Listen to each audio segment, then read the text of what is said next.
Welcome back everyone. So today's video is going to be all about placement. As a physiotherapy student, placement plays a huge part of our degree. So I thought in this video, I'd take you on a journey back through my experience on placement over the 3 years of my Bachelor of Science degree in physiotherapy. So without further ado, let's roll the video.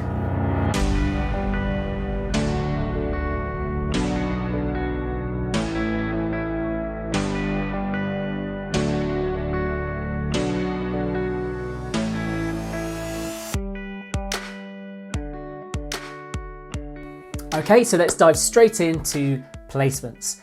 Now, placements play a significant part to the physiotherapy degree as they provide an extraordinary opportunity to experience physiotherapy and working as a physiotherapist in the environment of support under your educator and the team around you. And in actual fact, just to give you an insight, that doesn't stop when you're a band 5 in the NHS either. That support continues, and so does that support continue through the whole of your career, because as a physiotherapist we work in amongst an MDT and we work together for the common goal of our patients. And that's something to bear in mind always when on placement. So today in this video, I want to talk through my placements. I want to give you a bit of an insight into my journey that I took through the 3 years of the degree and the 3 years of physiotherapy placements. To give you an overview, the placements that I was able to undertake, in my first year, I was in an inpatient community hospital. We're dealing with patients with a wide variety of issues, from falls to amputees to post-stroke and things like that. And then in my second year, I had a specialist placement in paediatrics. It was an outpatient paediatrics, but also I worked in a school working with children with learning difficulties and cerebral palsy and other neurological conditions.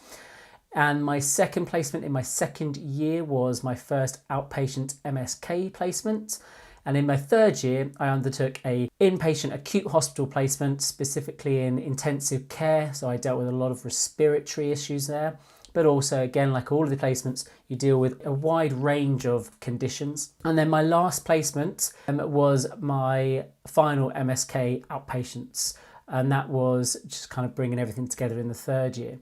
So I'm going to go all the way back, rewind to the first year and my first placement. I'm going to go through kind of what it was like, how I felt beforehand, how I felt during and after, and then I'm just going to go through some tips and advice for you to try and alleviate some of those fears, and the biggest one of all, which is that fear of the unknown. So first of all, I'd like to just kind of highlight the fact that before I started my degree, I had absolutely no experience working in the hospital environment and working with unwell patients. So that was my first kind of fear. So if you're feeling the same way, well, join the club, and join the club with a lot of people in it, because it is quite common and it is that kind of fear of the unknown. So that was my biggest kind of worry really before starting my placement. I also had to live away, so I was in accommodation. So my first placement was actually about an hour and 45-minute drive from home. So I made the decision to stay in accommodation near the hospital. So I had that to contend with as well. And then realistically, it was my first placement. I'd been at university for 6-7 months. We'd obviously covered a fair bit, but you still feel very new, and you really are unaware and unsure of kind of what's going to happen and things like that. So what did I do to prepare for my first placement? Really importantly, I read the information that was given to me. So we have a portal which we can log on, and it tells us who our educators are, where our placement importantly is, gives us a bit of any background reading that they've identified for us to do, if any, uniform policies, guidelines and things like that. So read that information, because it's vital before you then do that next step, and that's contacting your educator, introducing yourself and asking any questions that you may still have after reading the information that you've been given. And for me, that was some background information, like reading, and I wanted to know, is there anything that they advised that I did beforehand, anything I read, maybe research, or just about maybe some general conditions that I'm likely to see. I asked a bit about uniform, particularly I wanted to know what shoes to wear a polo shirt or a tunic, and some simple questions really, and just having that reply back will set you at ease straight away, because invariably you'll get a really nice reply back. Sometimes you'll get a reply back that says, actually, I'm not going to be your educator, but they kind of then forward your email on to the right person, because as we know, staff change and that's normal in the NHS, it's normal in every workplace. So do be prepared for that. And if you haven't heard back for a while, then contact your university contact there and just identify who else might be the best contact if you haven't got anyone else on the list. So what else did I do to prepare? So obviously I listened and took on board that email, but on the time when it came towards placement, I arrived the day before because I was staying away. And the first thing I did when I arrived in the area is I drove to the hospital and I found out a few things. Where shall I park? How far is it from my accommodation? How long do I need to leave it?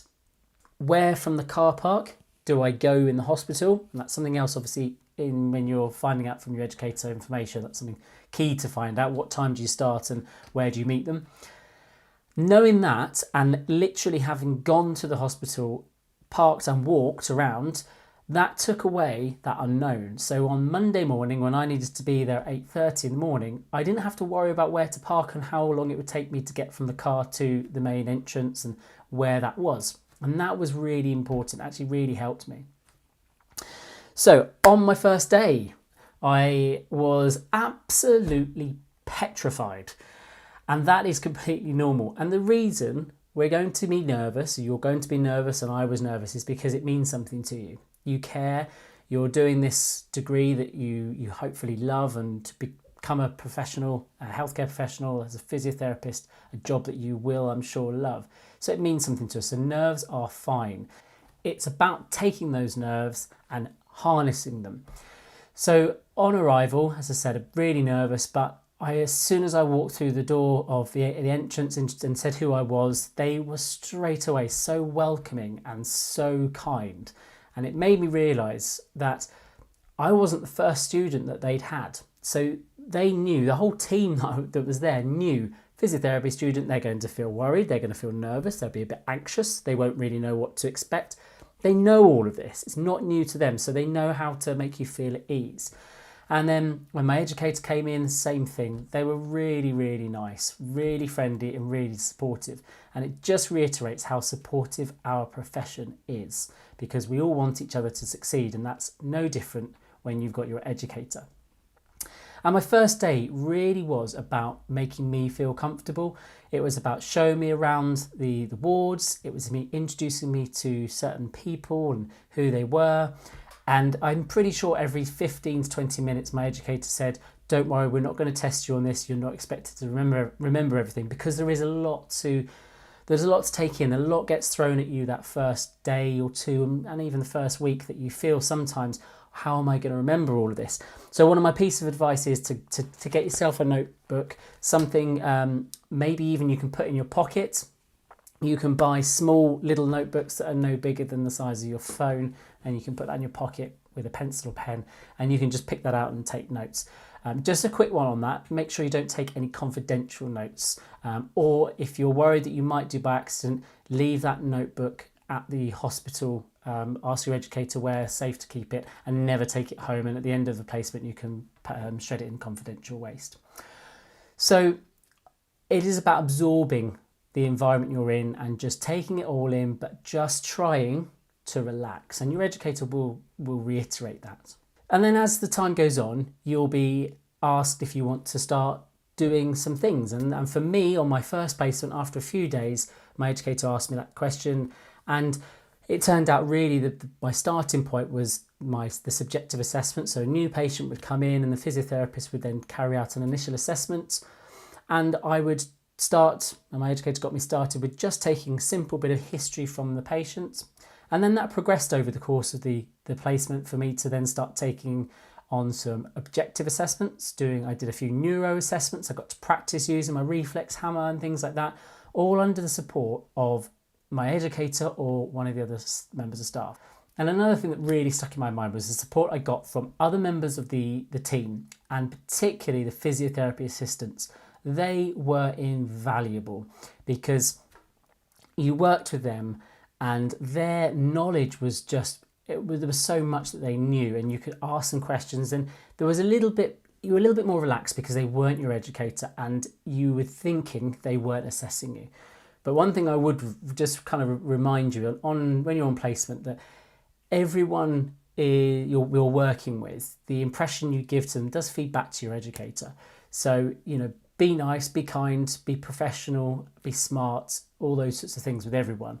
But most of all, because actually they've got so much to give you as a physiotherapy student if you take it all in. So use other people, the nursing staff, healthcare assistants, everyone around you, and the cleaners, people who've been there for years, porters in hospitals, they're all really, really happy to give you sort of a few tips and hints that really might make your placement experience a lot better. But most importantly, things that will drip feed in, that when you become a qualified physiotherapist will make you a better physio. So that's really it, really. On first placement, it's about grounding you, about making you feel comfortable, relaxing and easing into the placement, and gradually at your pace starting to build confidence to start doing a bit of physio, which is kind of ultimately what we're there for. Types of patients I had, again, we had all sorts on placement. In inpatient community hospital, I had everyone from amputees to quite a lot of falls. I had quite a few patients with dementia, respiratory problems, neurological conditions. I mean, long term, I had patients that had maybe had a stroke 20 years ago. So there was an awful lot actually and it was really useful because I got to see patients who didn't just have one condition, they had several. And you work with your educator and you see how physios deal with all of these conditions, and they treat the patient, not the conditions. And that was really interesting for me. So we start then kind of, before I go on to my other placements, I'm going to talk to you about some of the advice that I've got, that I learnt, and on top of what I've talked about already. One of the most important things is the communication between you and your educator. Now, educators are incredible. They are amazing. But there's one trait they don't have, and that is they're not mind readers. So if you've got a problem, if you're worried, if you're unsure, or if you're not quite happy with how the placement's going, it isn't always easy, but talking to your educator is absolutely crucial, because if they don't know, they can't help. So if you're struggling with a particular area, the sooner you tell your educator, the sooner they can support and guide and help you improve that. If you don't feel like you're getting enough feedback, you don't turn around to your educator and say, I don't think I'm getting enough feedback. You flip it and you say, would it be possible for me to get feedback on a bit more of a regular basis, maybe at the end of each day or the end of each week, depending on how much you want and how much you feel you need? If you feel that all the feedback has been really negative, because you can feel like that sometimes, even if it's not quite true, you can feel like that. You might, instead of saying to your educator, you probably wouldn't feel comfortable saying you're being really negative, I feel really down. You might just say, can I just go through with you at some point at the end of the week some of the things that I'm doing well? I've keyed that I've got this to improve, this to improve, this to improve, but I'd really like to know if there's anything that I'm getting on well with. So try and spin it round, but most importantly is talk to your educator. Now, should you have a time when you don't feel that's possible, and that is, it does happen, still talk to someone, and that is probably most likely going to be your university link. So talk to someone at your university, your personal tutor, a specified link for your placement, or anyone of the lecturing team, and just voice your concerns, because they will be able to help you and talk you through how to deal with the situation. And in life, in university, in work, we have these situations when it doesn't always go to plan, and that is absolutely fine. It's how we deal with them and how we learn to kind of strategize how to get through those situations that we learn loads, and it kind of gives you a toolkit for later on in life when it's bound to happen again. So, but the most important thing is communication. Work with other people, as I've said. Embrace the opportunity to shadow other people, OTs, occupational therapists. Look at, there might be podiatrists, speech and language therapists. Brush up on your allied health professions. There's 14 of them, and see how many you can come into contact with. But you've got GPs, consultants, nurses, healthcare assistants. As I said, you've got porters, you've got cleaners, everyone who plays a critical role in the one most important thing that we're all there for, and that is the care of the patient. Everyone plays a role in it, and the more you can learn and find out about their role in the hospital and in the ward that you're working, the better you'll be as a physio, because you'll be able to draw upon their skill sets should you ever need them. Ask questions and be inquisitive. It is really important. As I said, and I say this loads, embrace the opportunity of the experience. And to do that, it's really important to ask questions. You know, if you're not sure of something, ask the question. If you see something going on and you're thinking, I wonder what they're doing, don't just wonder, ask the question. Either ask them or ask your educator. All I'd say about when you're asking questions, be mindful of that everyone is there to do a job, is probably under a lot of sort of pressure, time frames wise. So when you need to ask a question, maybe you could either, rather than ask it on the spot while they're really busy, it might be just to ask them maybe at lunchtime or at the end of the day, or drop them an email. Or you might just say, I've got a few questions. I would really love your opinion and thoughts on it. When will be a good time to ask? And that shows that you're aware of the team and the pressures that the team are under. And believe you me, that will go down so well. The next thing is, don't be afraid to make mistakes, because on placement, ultimately that's sort of maybe not what we're there for, but it's what will happen. You're a physiotherapy student. We do not know it all, and therefore we will make mistakes. And those mistakes are never going to be catastrophic. And there's a reason for that, is our educators are supervising us. They will not be putting us in situations where you are likely to make a mistake that's going to have catastrophic events. They're also not going to put you in a situation where you're not well looked after and supervised, and therefore if something goes wrong, you're not got people around you. If you find that they're putting you in a situation that you do feel uncomfortable with, again, that goes back to the communication. You can just say, actually, I don't really feel comfortable with this on my own. Would you be able to either be with me or... And that shows your awareness of safety. Now, kind of jumping the gun a bit, but when you come to your interviews for your first Band 5 job, they will specifically be looking for you to be aware of times and situations where you need to ask a senior for support, because that is patient safety. You never put yourself in a situation that you don't feel competent and skilled to be in. And when you do, you ask for support and you ask for help. It's absolutely crucial. It's part of our role, and it's really just a key part of our job. So no one's going to have a go at you or think any less of you for you asking for support or saying you don't feel comfortable. Actually, they'll be super impressed, because it actually shows a lot of confidence. But where you make mistakes is where you learn loads. And I'm talking about, you might do a subjective assessment and completely forget to ask your red flags. Okay, so yep, horrendous situation. You never want to be doing that. But as a student, you're going to come out, you're going to tell your educator what you've gone through. They're going to be aware because they're checking, and they're going to know that you haven't. So they're going to say, is there anything you missed? Anything you think you might have asked? Anything around? And they might give you the odd clue. And you might just go, oh, didn't ask about red flags, and that's it, that's fine. Or you might not know, and you might just be like, I don't know, you might panic. And in that case, they'll just say, well, let's look at red flags. And they'll talk you through it. They're not going to say, how come you didn't look at red flags? This is despicable. They're not going to tell you off. If you make a mistake several times, they might say, right, okay, well, there's a bit of a sort of a theme here. Let's give you a bit of support, extra support, and wonder why you're making the same mistake loads of times. But what I'm trying to say is that when you don't get something quite right, it's a learning opportunity. It's not a telling off. It's a chance for you to develop something that you need to develop, and that's actually vital. It's where we learn the most. So my next tip and bit of advice is a really important one as well, is you will be on placement at the same time as your fellow physiotherapy students are all on placement.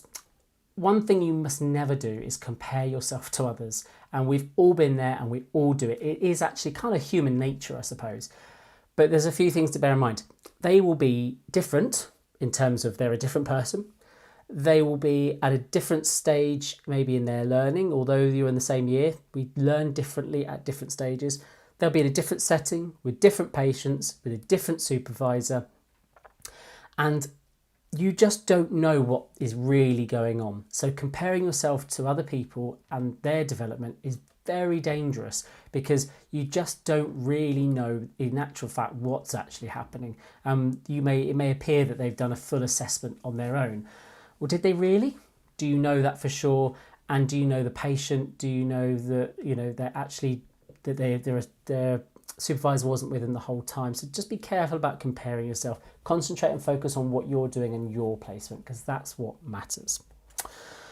So a couple of other things when you're working, if you're on your placement away and you're away from home, you're staying during the week at home, try and keep some normality, and that includes looking after yourself. Sleep is vital. Good food is vital. Try to keep yourself healthy in mind and physically. So if you normally, when you're at university, you go for a run or you walk or you do some physical activity, try and incorporate that into your routine. And that leads nicely onto the amount of work you do in the evenings. Try and make it focused, not just lots. Quality, not quantity. I made the mistake of spending hours and hours working, and it didn't take long for me to absolutely burn out on placement. So you'll hear loads of people talk about this, and that exuberance that you have and that enthusiasm is wonderful. But if you translate that into finishing placement and then spending 5 hours until 12, 1 o'clock in the morning doing work, you'll come a cropper later on, because it will catch up with you. What you're better off doing is picking 1 or 2 things to work on an evening. So when you're on your placement in the day, think, hi, I'd really like to know more about that condition. I'd really need to brush up on my assessment skills of that, or whatever it might be. Pick 1 or 2 and just say, I'm going to spend 1 hour tonight and I'm just going to focus on that one thing, or I'm going to spend half an hour on one thing and half an hour on another. That way you stay focused, but also you give yourself downtime, which is 100% vital on placement. It is really tiring, so not giving yourself enough downtime means that you will get very, very tired, and then you're not working efficiently and effectively on placement. When you do your work and you cover a certain area, the best thing then is to do is tell your educator. Again, they're not mind readers, so you want them to know that you're doing work. It's not about saying, hey, look at me, how wonderful I am. It's about saying, oh, I looked at this condition and I found out that this and this. Is this something that you've seen? Try and get into the habit of having clinical conversations. Talk to your educators. They are equal. They may be a qualified physio, but we're all the same team. So try and have those conversations and tell them what you've learnt and ask them questions. They will actually probably really enjoy having that conversation with you. Reflections are really important as well. So you will no doubt have had the talk from university about what reflections are and how they can help clinical practice. And as physiotherapists, it is, as a healthcare professional, vital that we reflect on our practice and improve. And that's the key thing there. Again, a mistake I made at university was when I was on placement, I would sit for ages reflecting on the day, physically writing out my reflections on how the situations were, how I felt, what went right, what went wrong, and do it every day. And it wasn't until my end of my second year that I was with a placement educator, and they kind of gave me a bit of an insight into, actually, let's make that a bit more focused. So what I did is I would do a reflection on particular situations, events that were kind of a bit more meaty, that meant something rather than just day-to-day stuff. So that meant that I was focused. And then the next tip on reflections is, you've got your focus reflection. Make sure that you've got your situation, what it was, how it made you feel, what went well, what didn't go so well, and then most importantly, what are you going to do about it? So the what next, really. What are you going to do to change your practice, to change how you are, to change that situation next time so it is better and it's improved? Because at the end of the day, we reflect on things to improve practice. So there's got to be a forward plan after that. Just writing a reflection, just saying how something went, it's reflecting, but it's not purposeful. So you want to then have the next day something whereby you can say, right, I've reflected on that. Next time, do you know what? I would do that differently. This is what I would do. Run it past your educator and then try and put it into practice. See what happens. See if sometime over your placement you can utilise the opportunity, the experience to improve your practice. And that goes a long, long way to doing well on placement. It really, really does. Okay, so I'm now going to take you through my placements for the second and third year, just to give you an insight to kind of what I did, but also any kind of specifics about those placements. And I'm probably just going to reiterate a lot of what I've already said in the other videos. But the placements I had in my second year, I had a specialist paediatric outpatient placement, which also included working in a local school, working with children with learning difficulties and neurological conditions such as cerebral palsy and the like. I then had my first MSK outpatient clinic placement. Now, both of those were in some ways very similar, but the paediatric placement was very similar to my first ever placement in that I had absolutely no experience working with children. So that was quite nerve-wracking, but again, my educator reassured me and gradually eased me into the placement. There was no expecting me to do everything straight away. So my MSK placement, and this is the key one from this, I suppose, I took was my biggest kind of nemesis throughout placement, and that was time management, being able to stick to certain time parameters with patients, and particularly in MSK because you get X amount of time for your initial assessment and then a certain amount of time for follow-ups. And I found it super hard to stick to that time, mainly because I was talking to patients for so long. My subjective history was good, but I really believe in building that rapport with patients. But in the real world, in NHS practice, you are limited to time because there is only a certain amount we've got to be able to get through the patients we need to. I got there in the end in my third year when I had my second MSK outpatient, but it took a lot of work. And from this, I just kind of like to say, you are going to have things, or you're very likely to have things on placement that you do find difficult. And it probably won't be the same thing as your friends or other people around you. And again, it comes back to not comparing yourself. We're all individual. I found that really difficult, but yet other things I found quite straightforward that other people found difficult, but their time management was fine. So it is about embracing your own kind of areas of development and then focusing on them and then thinking, okay, well, I really need to improve that. I really want to improve it. It's not always easy, but again, it comes back to communicating with your educator and the university about how you can improve it. They will come across students just the same as you who struggle with it. So use their expertise and their experience to help you. It's as simple as that. So on my paediatrics placement, that was amazing. It was so interesting, and I feel very fortunate to have had that experience.